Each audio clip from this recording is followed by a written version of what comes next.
Bon, de nouveau avec la même bouteille qu'hier soir, le Cornas de Robert Michel. Quand même, il y avait quand même une petite déception.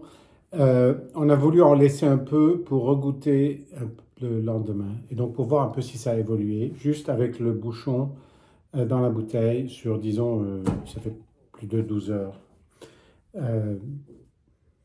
18 heures, disons, que la bouteille est ouverte. Bon, là c'est beaucoup plus expressif. Bon, la couleur est toujours ce qu'elle était, extrêmement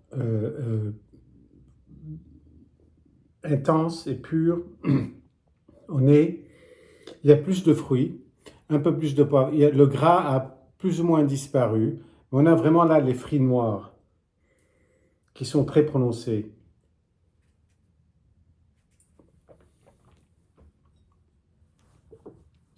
En bouche,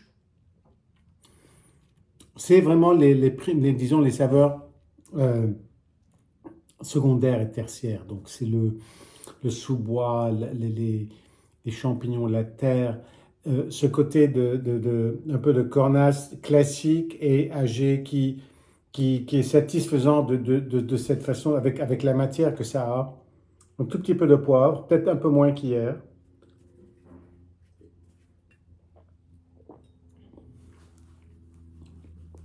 Mais ça se fond, une acidité qui reste un peu sur la fin.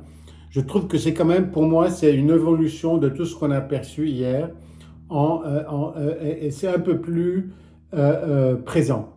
Donc c'est quand même un vin, j'ai l'impression que si on en avait assez, là, qui est resté dans un jour ou deux, ça va continuer sur cette évolution, mais ce n'est pas quelque chose qui, je crois, va exploser à un certain moment. Donc c'est vraiment, à mon avis, c'est vraiment le style de ce vin que je trouve très très bien, qui me va très bien personnellement et qui a cette espèce de subtilité qu'il faut quand même, mais quand même assez forte. Hein. Il y a de la puissance, une force tranquille, une espèce de puissance tranquille, avec un tout petit peu de sauvage là-dedans, qui rappelle un peu le paysage, disons, de la région, mais que je trouve très très bon à boire. Cheers et à bientôt.